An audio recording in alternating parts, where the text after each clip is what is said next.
usual, I haven't spoken about my work for quite a long time, and what I'm hoping to do tonight is explain simple things. My work, basically simple stuff, I think. Motivations, how I do stuff, and possibly you might learn that I'm also useless at using a computer. So, if I make any errors, please bear with me. This was meant to have finished by now. It was meant to be a lovely plan. So what I'll do, I'll move on from this thing, and I shall go on to the next picture, which this I made about a year or so ago. It's a simple thing. It's a sculpture of a strawberry presented on a silver platter. It's called Broken Heart. What you can't see at the back, it's sort of strawberry split. And it's presented at maybe a bit like a head on a plate, or a sort of medical, thing. And speak up a bit. Sorry, I shall speak up again. Yes, this is Broken Heart, and it's a strawberry basically. And the motivation for that is it's actually human heart size. It's a simple thing, like most people. I eat strawberries, I think, Christ, they're beautiful, not just the flavour, but just the look of them. And I thought, I'd like to make something, to do with the strawberry. But I don't want to make a Jeff Koons strawberry, I don't want to make a Klaus Oldenburg. I want to make something, I don't know, that's just the way I see it, really. And I was chatting to Lou, actually, back there, and saying, we were sharing some strawberries I bought from Aldi. He said, Lou, I want to do something with strawberries. She said, why don't you make it human heart-sized? That's right up your street. And so I did. And that's how I make stuff. But the back of that is sort of split, and it's presented maybe like a holy relic. And that's sort of a bit like that motivation, not unlike the thing before the video that was going, which I call several billion years, because it's some sort of, in my mind, it's an analogy to the formation of stars. But actually, the real motivation for that was, I was very hungover one day. I could hardly move. I'd bought some vitamin C tablets from, orange flavoured, from the pound shop. And I looked at it and I thought, it looks like the sun. And so I asked my mate Gary, who's at the back, I said, Gary, I can make a film about this. He helped me do it, because I didn't have a camera. And that took 13 minutes. We presented it that size and showed the film in reverse. Bang, there you go.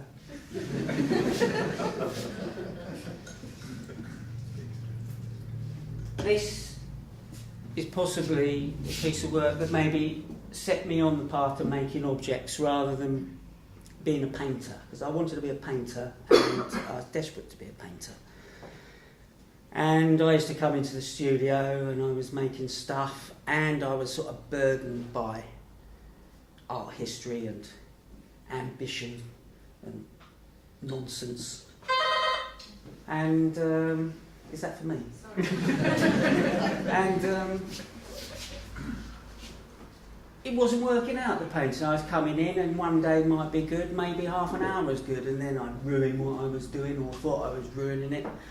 And it was a nightmare, and I wasn't enjoying it. I didn't really realise that. And then one day, out of the blue, my mum and dad turned up at my house and they said, Russ, we've been clearing out the loft. We've got a load of old stuff here. Do you want it? And among those things was this little skull that I'd found. It's about that big, and I found it when I was 7, and it had been a real treasure to me. And I'd always had it in my bedroom when I was a kid. It was always there, and then when I was about maybe 10 or 11 with my dad, I made a little backboard for it, and in sort of gothic black letter put found on Bodmin Moor in 1968 or whatever it was, I don't know, 71. And there it was, and I'd forgotten about this thing, which I'd loved, and I thought there was something quite sad about that, and I thought, what should I do with it? I could repatriate it to where I'd found it.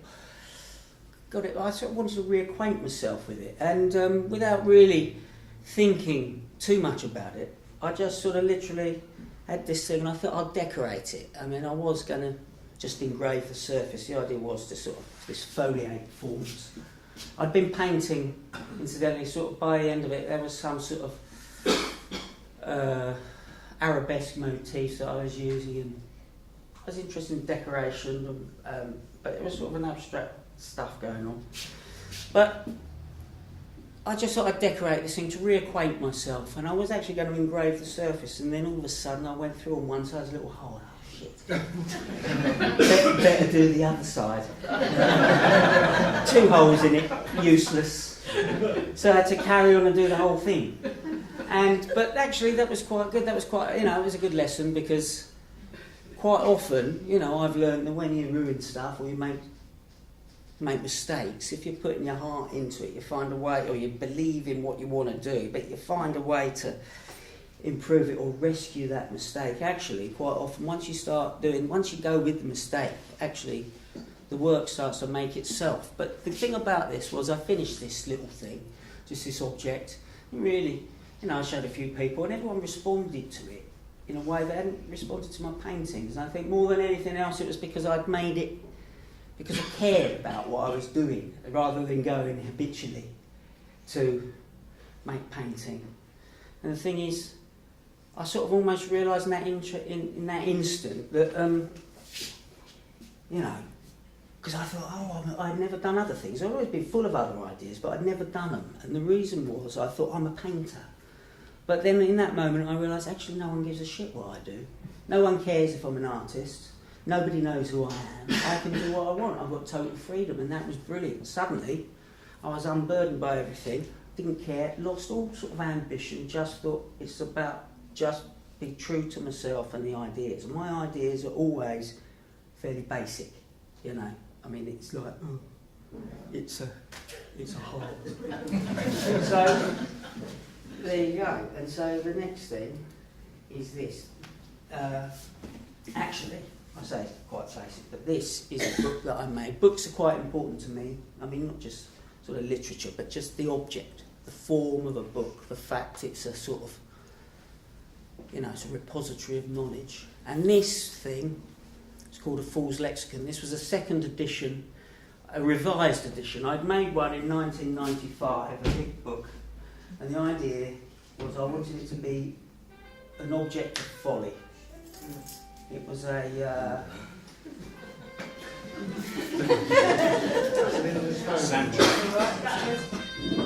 It's just right. And... Sorry, yes, I mumble. So, the book, A Fool's Lexicon, is actually inspired by Erasmus, The Praise of Folly, a book written in about 1509, I believe, is a satire. It's a great work. I mean, I got interested in it back in the 80s when I wanted to, I was trying to be a young artist making socially relevant, socially critical work, and I was interested in the idea of the artist was fool, the artist was fool's licence, the artist to speak up, all sorts of stuff. But then gradually, my work changed, became more personal. I was just more, maybe, I don't know, dare I say it, more poetic, I don't know. But the work itself is a thesis, really, on religious ecstasy, partly due to an event that happened in my life where I went bonkers. And but from being someone that really was a devout atheist, suddenly I saw the poetry in things. I mean, not a big man with a beard, just stuff. And the Praise of Folly is a satirical work where Erasmus, or the figure of folly, pokes fun at all sorts of statuses in life, but actually the tone changes and it becomes an idea about existence, really. But one thing in that was very important to me, and it sort of sums up the way I feel about art, is that Erasmus referred to those he condemned, he criticised those rhetoricians who, in order to confuse and impress, dig out obscure words from mouldy manuscripts. And that, to me, is pretty much you know, the academic book concerned with contemporary art, and I fucking hate it. You know, I mean, I just don't think people really, academics might think like that, but artists often, most artists that I know don't. Your motivation is more heartfelt. You know, if I started speaking like, well, the idea was made manifest because, you know, my mum phoned me up and they said, well, the feminine counterpart of the family, yeah, I don't know, she'd say, Russ, so yeah, she says you're a contemporary artist. And, you know, and I just think, yeah. So, this book, anyway, I chose obscure words from mouldy manuscripts, and I didn't provide any. It's a lexicon, it's a dictionary, but you need a dictionary to read the lexicon because there's obscure words and there's no definitions. And so that's how I presented it. I wanted it to be an object of folly. It's got bombast. You know, you couldn't go to bed reading it. You'd fall asleep and knock you out. You might not wake up. So people go up there, and then this is a sort of an idea of the page. I know it's a bit faint. Now, I'm not going to give you any definitions. One interesting thing about this was I was a terrible proofreader. And there, reflect and reflect. Came up twice, but it looks so good. So I left it. And I thought, well, sometimes, again, as I say, the work sometimes helps make itself. And there you go. So this is the first edition, which it's got 6 or 7 screen printed pages and images. The first edition, I didn't like the images, and so I sealed it up because I didn't want anyone to see them. So the great thing is, that's more of an object of folly than all the other things. So you go to the book, you go to the pedestal there, you can't open the book. Useless. This is a small piece of work. It's basically, what would you call it? You call it a, I did write it down. That's it, a tomb to the unknown insects. That's what it is. Basically, it's a reliquary. Every dead insect I found at home and at work over a year I kept.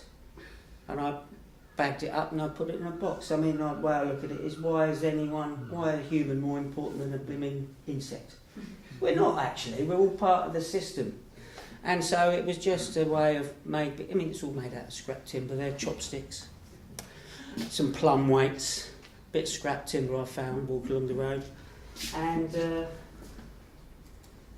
that's it open. So some moths and some wood lice and some little, even blooming, what they call mosquitoes. I don't like them like anyone else, but you know, I had to give them credit. This is a document to lost ideas. Like most artists, I have to have a job to support what I do. And I'm lucky enough to work at Brighton Museum in the Royal Pavilion, and I've been there for quite a long time now, but this was back in about 2003. Most of this stuff, by the way, is sort of chronological. And I was working a job working with Heather, who is here tonight, who was the tape conservator in the museum and pavilions, and I assisted Heather in cleaning the rare book collection that belongs to Brighton Library. This is when it was in storage before the new one was built. And we spent, a couple of weeks basically hoovering thousands of volumes. Books, you use these little museum mini vacuums. You take the dust off and you're looking for mould and it's treated if appropriate. But I was working on this and it occurred to me, a lot of this stuff, it's degraded vellum, there's leather, there's all sorts of stuff. And all these books, like everything else, they just turn into dust. So I saved the Hoover bags, which we'll clean, and I reconstituted it into a page. It's about that size. And, again, it's just a simple thought and I'm just doing something about it rather than thinking about doing something about it. You know.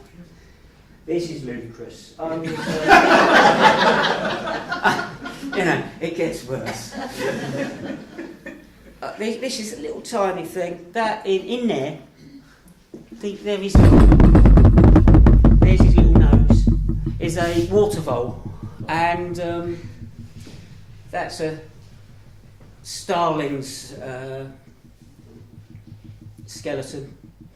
And I turned it into a nef. A nef is a thing that used to be used on medieval tables where they'd have like a ship type of thing, and it would have condiments in it, and they'd wheel it to the other end of the table. Usually made out of silver and gold and beautiful things. This is made out of bones and resin and stuff, but it was I don't even know why I did it. Basically, I found this brand new, it was fresh, it was still warm, but it was dead water vole. I was out walking, and I picked it up and sort of put it in my fag packet. And Jane, my partner, she said, "Dad, what are you doing with that?" And I said, "Nothing." She said, and she said, "If that goes in the freezer, I'll kill it." I said, "It won't go in the freezer, I'll take it to my studio." Well, about I don't know, 10 months later, she found it in the freezer. And I thought, I must do something with that. And in the meantime, I had found this starling skeleton where it occurred to me that the breastbone was like a keel of a boat, and I'd found a book on nefs. I'd been reading about cabinets of curiosities, and I just mucking about, really. But, you know, there it is. It's another... It's another funeral casket. Oh, right. This is a little video that I made. Again, I'm only going to scan through this, but it again gives the idea of the way I think about stuff. It's fairly basic, but there's always So I was looking at the sparrows in the garden, feeding, thinking, oh, and I was thinking, what if that bird feeder was a skull? Because I've been looking at, symbolism of art and stuff, and the bird on the skull is quite a classic symbol. And I thought, oh, well, the birds, they're like our dreams. They're, they've got the freedom there, our flights of fancy, and what have you. This isn't working. Is it working? Press the play thing. Yeah, let's go up there, look. There, we'll go back here. Press the arrow. Press the arrow. That's it. There. This goes on. I'll scoot through it. But, there's a bit dull already. Let's go up there. There we go. We go up there. Press play. Oh, is it working? There it is. There's some birds. Anyway, basically, I had a human skull. That's a key. And yeah, well, I put a skull on a stick. I cast the top, and I put bird feed in there, trying to attract the birds. And it was on a stick in my garden for about 9 months. And every morning before I went to work, I'd set my camera, because that's when they fed, about that time. And in the evening, I would just come back and scan the stuff, and I took about 50 odd hours of this thing. I've edited it down to about 9 minutes, and even that's a bit long. But actually, it goes through the seasons. It starts off, it's winter, there's snow, the snow lands on the thing. That does look like it's been placed there, but actually, I can guarantee it is on a stick. And it goes through the seasons, and the birds are coming and going, and I'll take you back maybe to what we've got. We've got about 2 minutes. Let's see what we can do. Oh, this was quite interesting, because a little insect walked over the lens. And I said, "Wait a minute." You just stopped up. Oh, I stopped it again. See? Press the arrow. There we go. What's that? Even that's the wrong point. I'm going to move it. Oh, there. Oh, there. It starts to rain.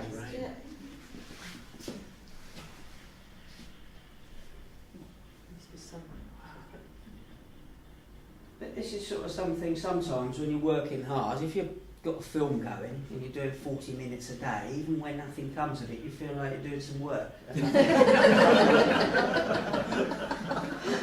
Why are you laughing? But that's what I feel.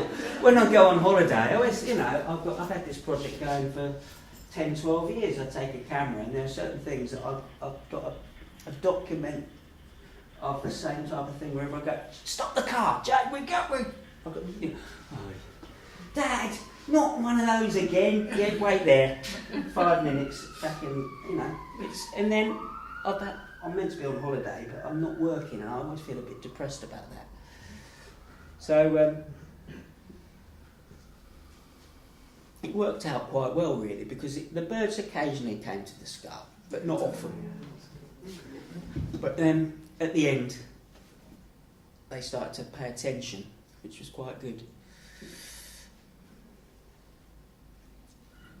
This one I called Know Thyself, and it was, that is the Delphic oracle, the idea of being true to yourself, and that's pretty much what I feel in making my work.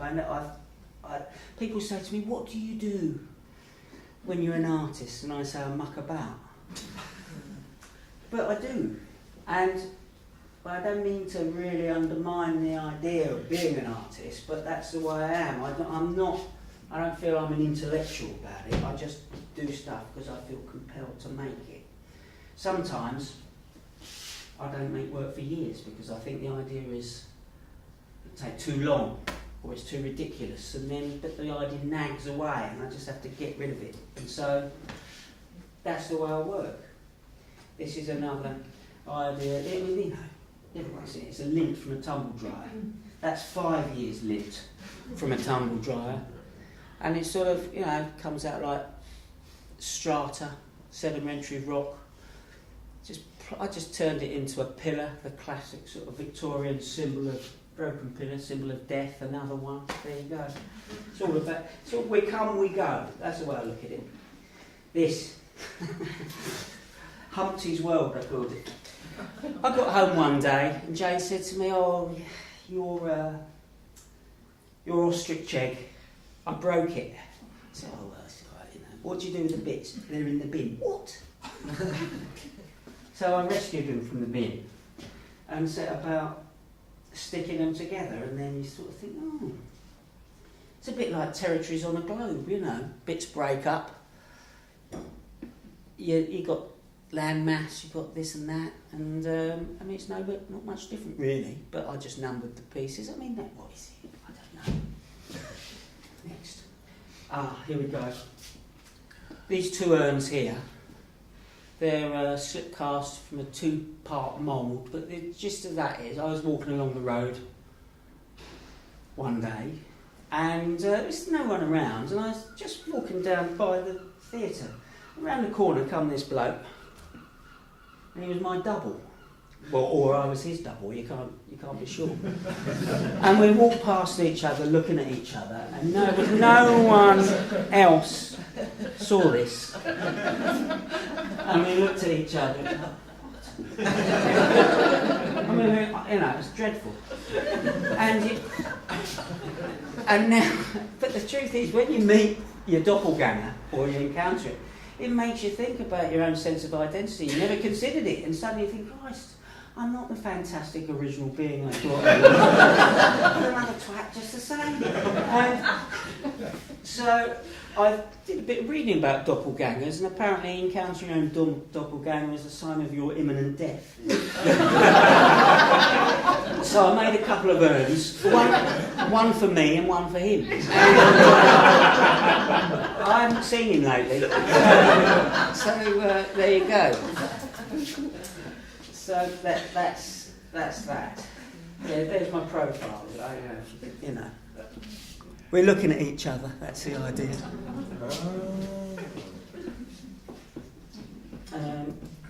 Now, after that, I became a father, and that sort of changes things. You think, well, actually, life, it's not about me. Art, who cares, actually? I'd come into the studio, and really, I just wanted to go home and see Daisy. It didn't seem, suddenly, it didn't really matter. And I'd come in, I'd potter around, I wouldn't do much. And then I started to think about stuff, why I did it. I kept the studio on, obviously. And it was a refuge, but I wasn't there much. I never made much work. And in that time, when you have a child, one of the great things is you sort of become more connected with the world in some respects, because the majority of people have children. But more than that, you speak to people that you never would have spoken to, particularly old ladies in a queue. Isn't she cute? Yes, she is cute. Not as cute as me, though. And but I was thinking about stuff, and I just started to come into the studio and just start drawing. I started made me think about why I did what I did again. I mean, I often think about it. I think about it all the time, actually, because it is ludicrous. But then I particularly thought about it, and I thought, why do I make stuff? Why did I make stuff? Why did I go to art school? Why do you do this? And well, the reason was I went to art school because I liked drawing, and I could draw, and it was like something I enjoyed. And I love looking at great art. I think it's magic. I think it has the power to transform lives, makes you happy. It's beautiful, makes you think about stuff. It's full of everything you need, even when you've got no money. That's why most artists are happy, even though they've got no money, because they're looking at it. But I started drawing, and people were so kind to you when you have children, young babies. And I was going into work, and at that time, there was a lot of hassle going on, it appeared to me, between the sort of management, people that ran the museum, the pavilion, and the security staff particularly, the people at the front house, the people that paid least of all, the ones that are visible, the ones that actually the public face but don't really make the decisions. And I thought, well, you know, what's a portrait? A portrait often is a sign of status. It's often bombast. It's look at me and people in their finery. And I thought, well, you just take away the uniform, you take away the clothes. You've got a face, you can't tell the Queen without her crown from Joe Bloggs, can you? You can't tell her from Michelle the Cleaner, whatever. So I thought, right, I'll start to do some portraits. And I made a proposal to the museum. I recognised a space that was never used, and I said, look, I'm going to do, would you like an exhibition of front of house staff? And that ticks all the boxes, of course, because they like to show their very good to their staff. And I was going to do about 20. And I thought, well, I can't leave them out. And so I did the security, I did the cleaners, I did the security, I did the technicians. I just painted all of the people, really, that I could think of that weren't managers. And I ended up with 50 portraits, which I did. I set myself a little, you know, I thought, right, these are only small. They're always the same format, 11 centimetres by 14. Oil on MDF. I never took more than 8 hours doing anything, and that was it. I just sort of knocked these things out. But it was the idea that they were just shown in a line, everybody equal status. You can't, you know, you don't know anything about these people. But the great thing was, there's 50 portraits, there was 1,700 years work experience. And when I called the show Human Resources, because that idea of personnel now, human resources, sort of insulting. That's what you are, you're just a resource, you're nothing. And so, you know, these people, engineers, linguists, artists, writers, musicians, cabinet makers, God knows what, a whole lot of them, and just bang. And it was very difficult when they said, will you write something about the work? And I wrote, said they've got 1,700 years work experience. They asked me to change that. I didn't like it because it intimidated them. Because they think that, you know, people in charge, they think that people on the floor sometimes actually, you know, they're stupid maybe. They're doing that because they can't get a better job. They don't think that maybe they don't want responsibility. They've got more important things in their life. And I just wanted to sort of pay tribute to these people. And meanwhile, got me back to painting, which was nice, you know, the smell of oil paint. practicing. I mean, if you saw the first one that I did compared to the last, it was quite a lot of difference. You know, I did improve, but then I've done almost no painting since. This is what happens when you sort of take something further. You know, I showed that skull earlier, and then this was made for a show at Hastings Museum about, they wanted some contemporary responses to Indian miniatures. And this is a decorated water buffalo skull. I thought when you think about India, you think about a sacred cow, but actually the water buffalo is, you know, the staple of the dairy market. It's probably the most valuable thing that most of these people own. And also, Yama, the Hindu god of death, harvested skulls while riding on a water buffalo. So I just paid tribute to the skull and made this thing. But then, it's funny really, this sort of stuff started showing up in all sorts of shops and places, so you know, it just becomes sort of a bit of kitsch really. So I made that 7-8 years ago, but I won't be doing anything like it again. But there you go. Now, this is another thing that you've got to think very hard. You've got to try and make this move because oh no, back. Where am I? This was another simple idea really. Actually, I was watching the World Cup one night. It was in fact after Daisy had been born, and I'd gone back, and it was about 4 o'clock in the morning, and I was having a few drinks, thinking, "Shit, I'm in big trouble now."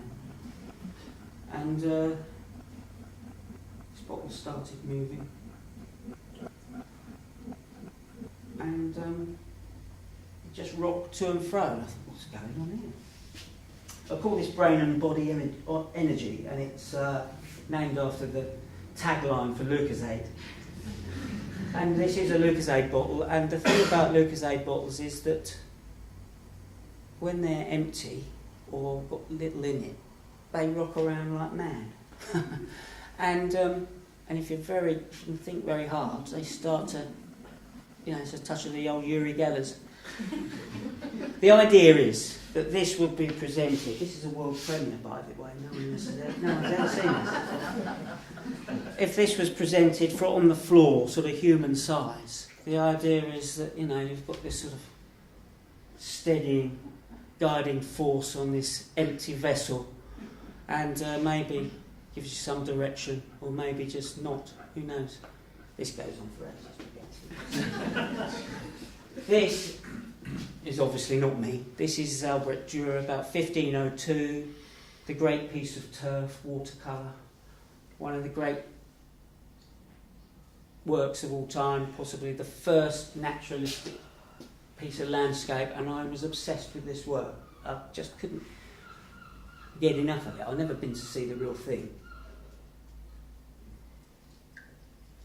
but I'd like to. But in books is enough. The idea that this piece of turf that was probably around Nuremberg, around that time, you know, it could be anywhere in North Europe.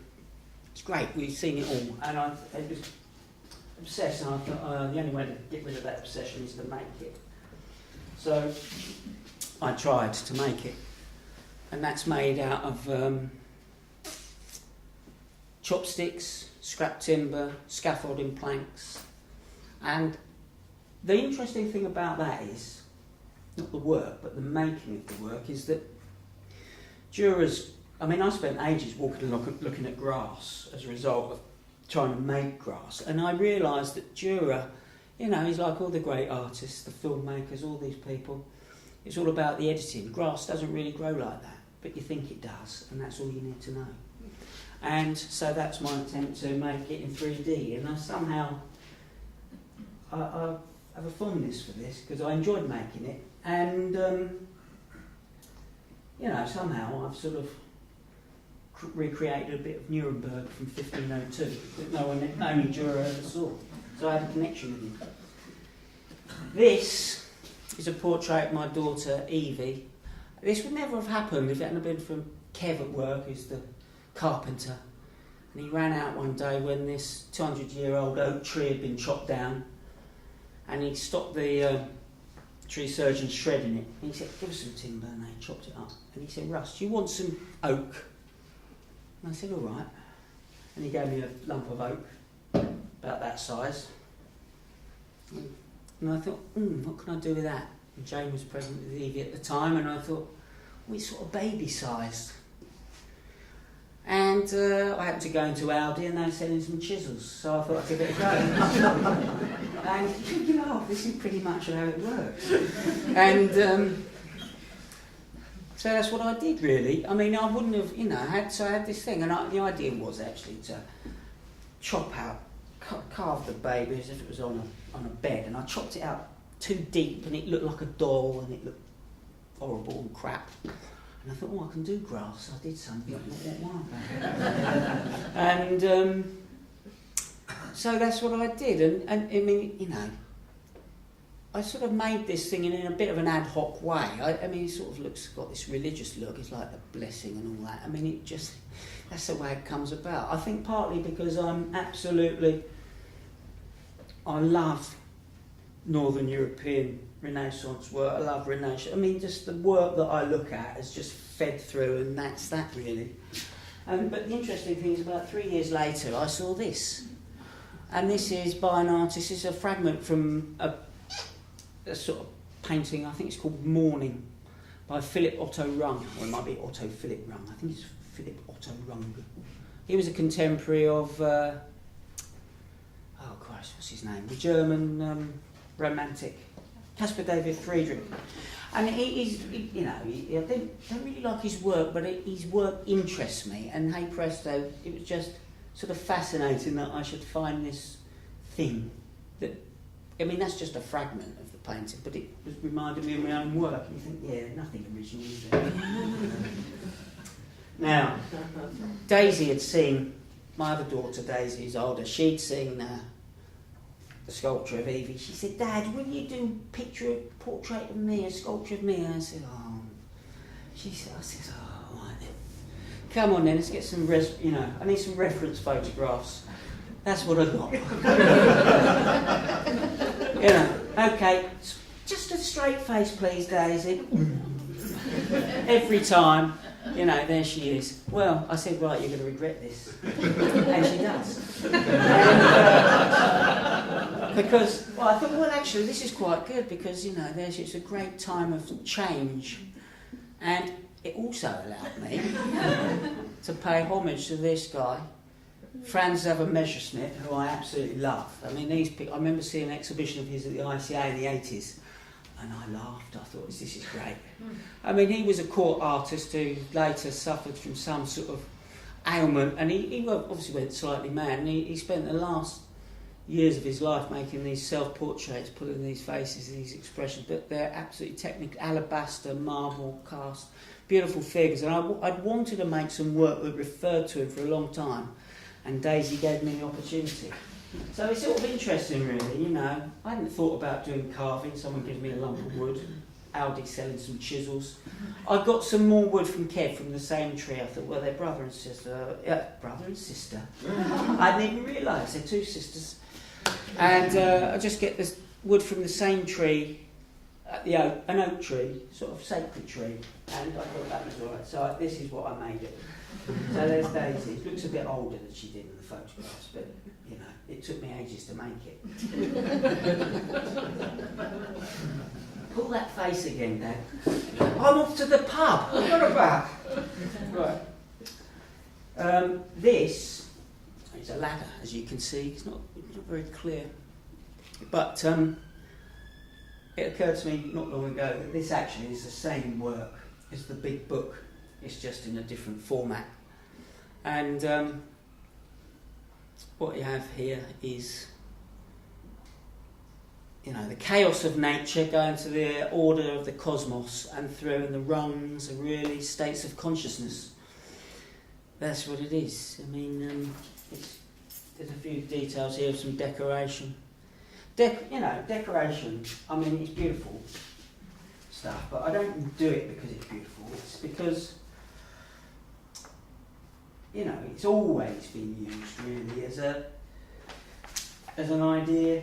It's a way you can give visible form to what, you know, might be described as the unseen. You know, those might just be emotions, but, you know, it's the cosmos, infinity, sort of universal relationships, it's natural laws, it's all sorts of stuff, states of consciousness. And that's what you know, sometimes I'm just thinking, some people make abstract paintings about those things. I mean, that's all that is, that's an abstraction really, but it's sort of decorative. And there you go. There it is.